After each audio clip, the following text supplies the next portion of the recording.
Thank you to the Anti-Racism Coalition here at Enki with my good friend James to transform. Now, step number 2 is education. Well, today is a true milestone for us here at ARC and for all of our members and those affiliated with our podcast, because we're recording a video podcast for the first time, actually doing it hopefully on media that you like to get out on those celebrating our 4th anniversary. 20% of all the proceeds that we've earned on these nights that we're celebrating here at Enki are being donated. Thank you to the great Mr. John Hayes is joining us here tonight. If you're not here with us and you're watching online, listening to stream, you can donate to our cause by going to our website. That's www.jointc.com. 2 weeks ago, we had Pint Night here at Enki. Last week, I had the privilege of hosting Trivia Night here at Enki. Of course, we're doing our podcast here tonight. And next Sunday, October 27th, we're going to have a right here at Enki. Please come. Same thing, 20% of all proceeds will go to ARC. I just want to take one moment. We have a few ARC members that are here. I want to recognize them.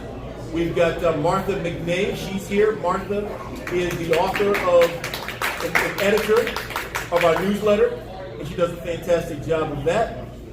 Also here we have Jonelle Leggett, who has on and off been doing a great job with us on Instagram. Welcome back, Jonelle. Welcome back. Jeremiah Cox is also here in the back. Jeremiah organizes all of our intern programs here at ARC. He does a fantastic job of that. And we also have John Hayes, who's one of our fantastic members of ARC. You're going to hear a lot from him today as well. And then I'm going to talk about this young lady later, but her name is Selma Ohm. And Selma's here as well. I'm going to mention a little bit more about Selma a little bit later. Now, I started the Anti-Racism Coalition, or ARC, about 4 years ago. And I think it's important to explain why I started this organization. It was after the tragic murder of George Floyd. Many of us remember that horrific event.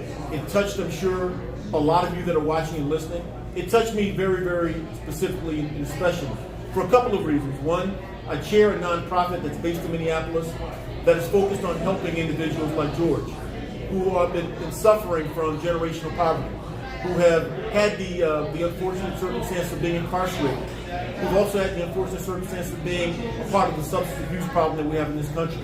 And our organization tries to help people rehabilitate themselves, gain the self-confidence and the job skills to raise themselves out of poverty. George Floyd had visited our organization. He had met several of our employees. George Floyd was known in the neighborhoods in which we serve. So that was one reason. The second reason where it impacted me specifically is George was a big black man, like me, 6'6", about 240 pounds. I'm 6'5", 240 pounds. I realized in that moment that all it took for a slight change of circumstance, just maybe me being in the wrong place at the wrong time, maybe me not having the advantages that I had growing up, and I could have been in that spot where George Floyd was, calling for my mom as the life was being choked out of me. And I felt like I had to do something.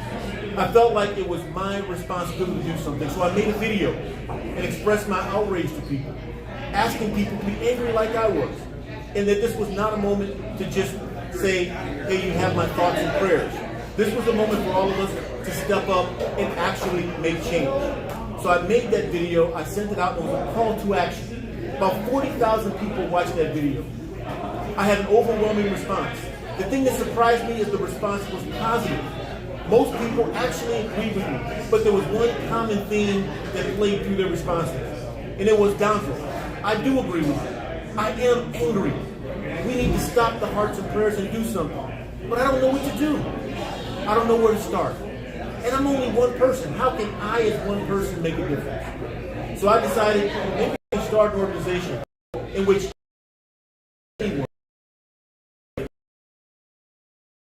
with the education they needed to help them transform, the support they needed so they didn't feel like they were alone, and allow them to make a difference where they could. Maybe bring what talents that they have that maybe other people don't have and apply them to our mission. And most importantly, find the confidence to even talk to one person in that room, maybe 2, maybe 10, and convince those people to start to change. And that's where I came up with this 3-step process of first erasing your ignorance about racism, because I realized most people were ignorant about what racism was. Secondly, educating people what anti-racism was. And then third, helping people build that character and confidence. But I quickly realized that I had a lot to learn. There was a lot that I was ignorant to. There was a lot that I didn't know. And I realized that I had to educate myself and I had to get a group of people and help them accelerate their journey. So I developed this program. We called it the ARC Personal Transformation Experience. It was a training that we took our first 30 people who volunteered for ARC, that first 30 cohort. We took them through that training. People dedicated 5 Saturdays over the course of 2 months to go through that training. And I can tell you that John took that training extremely seriously. John challenged himself to transform. John asked some of the toughest, most probing questions that I've been asked. John asked the questions that touch your emotions. John asked some of the questions that most people want to keep silent.